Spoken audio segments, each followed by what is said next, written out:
Cześć, witam. Właśnie rączki skończyłem polerować. Tak to wyszło.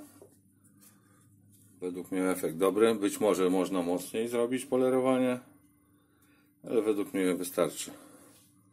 Ta ręka zrobiona jest z czeczoty dębowej. Wstawka jest z rogu bawoła błotnego.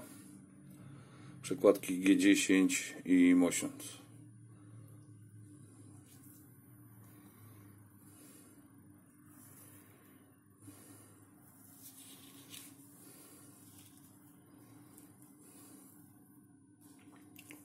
Dobra, kolejny nóż.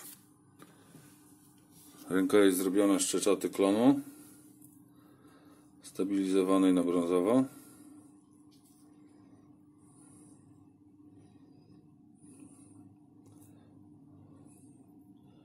Piny z mosiądzu, miedzi i stali nierdzewnej.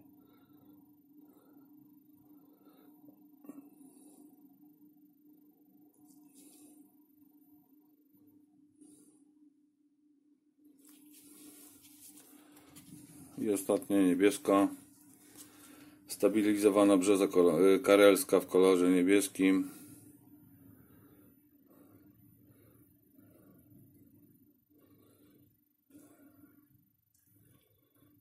Garda nierdzewna, przekładki z alpaki IG10, wstawka z Jumy Golden Dragon.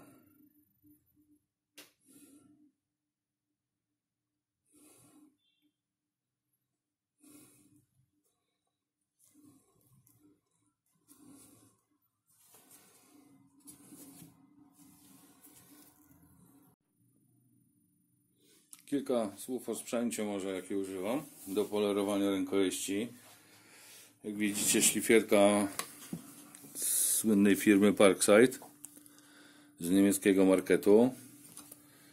Tu mamy przykładowo, to jest tarcza bawełniana, służy do polerowania metalu typu miedź, mosiądz, stal nierdzewna z użyciem past odpowiednich.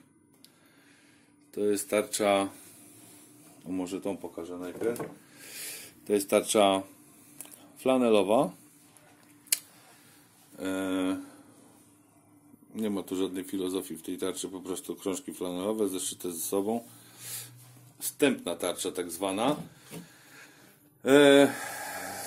Z czym poleruję? Poleruję tak, no mam różne. Na przykład jest pasta K2 dedykowana do polerowania lamp szyb samochodowych.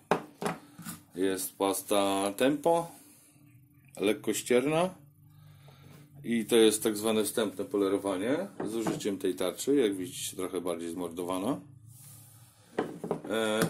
Finalny efekt nadaje pasta również Tempo, ona błyszczająca. No i nówka sztuka tarcza, i tylko do tej pasty ją tylko używam, do żadnych innych tematów. Szlifierka tania, no co, jak widzicie na desce takiej, żeby sobie można było na ściskiem mocniej przykręcić do stołu, bo gdyż samo urządzenie w sobie no niestety skacze po stole, także trochę to denerwujące. Przykręcona na stałe do deski, ściskamy później do blatu i polerujemy. Oczywiście przed użyciem jakiejkolwiek pasty, takiej bądź innej, no trzeba te drewno, ewentualnie rękojeść z innego materiału przygotować odpowiednio. No ja zazwyczaj to kończę na gradacji papier wodny P1000, P1200 czasami, w zależności też od drewna, bo jak wiadomo jedno drewno ma tak zwane pory, trzeba się trochę namordować. Także tak to wygląda. Pozdrawiam i miłego polerowania życzę. Cześć.